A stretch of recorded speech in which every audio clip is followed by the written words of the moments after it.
At Vivo, we believe that the greatest technology that will ever go into a shoe is the human foot. So if we're thinking like, why is it important to go barefoot? Let's just rewind and think what feet are for. Feet are there to give us information about our balance and our stability. Yeah. So the closer contact that we have with the floor, the more information we have to move skillfully. This is why gymnastics, martial arts, yoga, any of the most skillful movement disciplines are done barefoot. So we know we want feeling. Now, the other thing that feet are there for is, of course, stability and balance. The other thing is shock absorption and elastic recoil. So let's just think about why barefoot is important to maximize all of those benefits. When we go barefoot, or when we're in a wide, thin, flexible footwear, our foot can feel the floor, it's free to move and splay so that we can be as well balanced as possible. And the super flexible nature of the footwear means that our foot is moving freely, which helps to build its strength. So science shows older people, even those who've had falls, have got better balance in Vivo or when they're barefoot than they have in a Skechers or a cushioned shoe. You know, and we can see that very easily by just standing on one of these. I mean, you know, go for it, Owen. Stand on the wobbly platform. Of course, you immediately feel less stable. Yeah. Now, it's interesting because whilst it's good to practice balancing on unstable surfaces to improve our balance, that's not necessarily what we want underneath our foot when we're walking around all day. Pretty shocking. Falls cost the NHS 2.8 billion a year, a lot of money.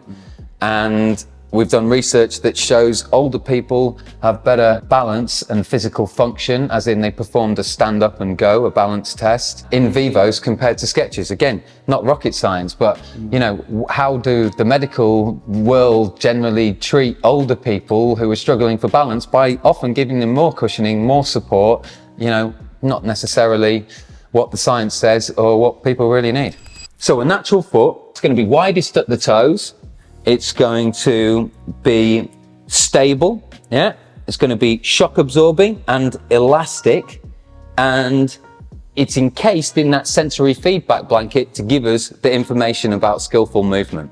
And over time, it's been shown that just walking in Vivos for 6 months helps to strengthen your feet by 60%. And that's a really good way that you can start bringing barefoot into your lifestyle. You don't have to be a professional athlete. You don't have to be doing this for your sport. This is a way that you can start integrating the feeling and the sensory perception of barefoot into your regular life. And people don't necessarily have to be doing personal bests every day.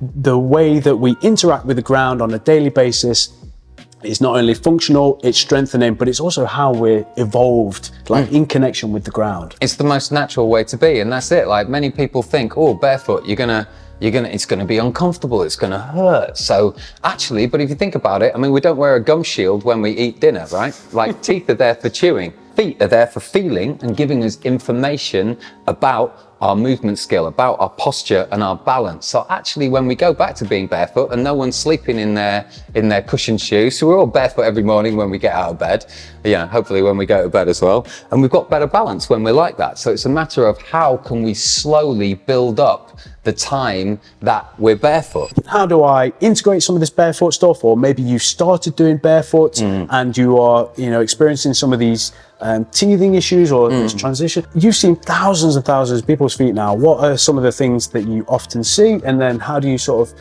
resolve some of those issues? Compromised and weaker big toes is definitely an issue for people's balance, and we see that when we stand them on the pressure plate.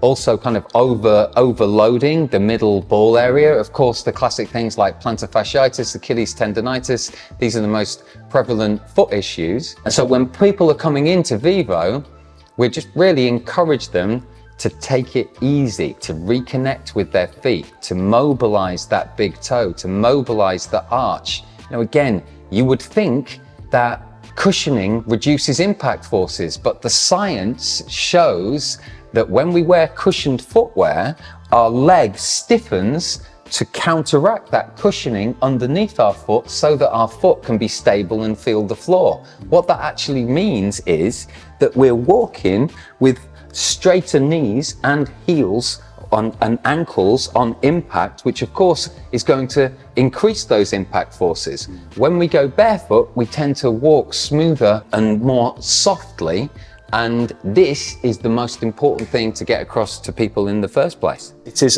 a mindset shift, because if you have that cushioning, like we showed with the big blue foam, if you have that cushioning, you can get away with less efficient movement. Big, long strides and heavy heel impacts. Your heel can't do its job, which is to help you control those impact forces and those speeds. Really, the heel's job is to tell us when it's time to stop walking and doing a heel stroke rather than a heel strike. We still want to do a soft heel stroke when we walk. When you feel your heel getting too much impact, if you're walking, you slow down a bit. Now you get that immediate feedback in a Vivo because you can feel the floor. In cushioned footwear, we might carry on doing those impacts, and it's the same thing. It's like repetitive strains, or interestingly, there's less brain damage in bare knuckle boxing than there is in boxing with gloves, of course, because of the cushion. The cushion, you know, means that you can get hit a hell of a lot more than you would do without the cushioning there. That's a great point. Yeah, it's the same thing with our feet and with the floor. So feet need that direct loading with the floor as well in order to function, in order to splay.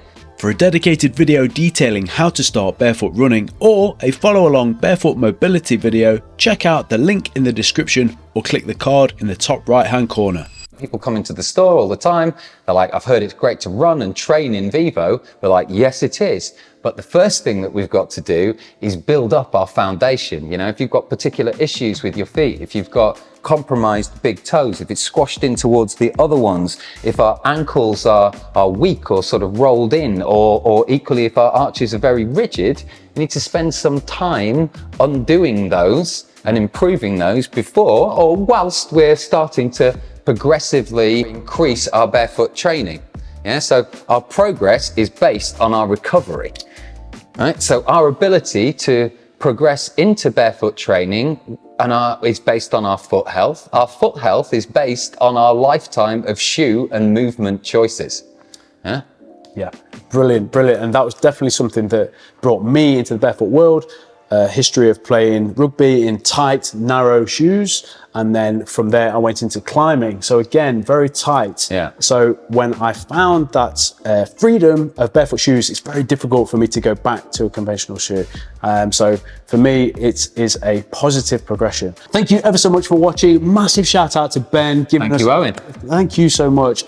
Giving us his time and his expertise during this. The YouTube algorithm thinks you will enjoy this video next. So go on, give it a click. Then get back to nature. Watch that and get outside. Fancy grabbing a discount across any of the Vivo Barefoot range? Check out the code in the description. Grab yourself a discount and help support the channel.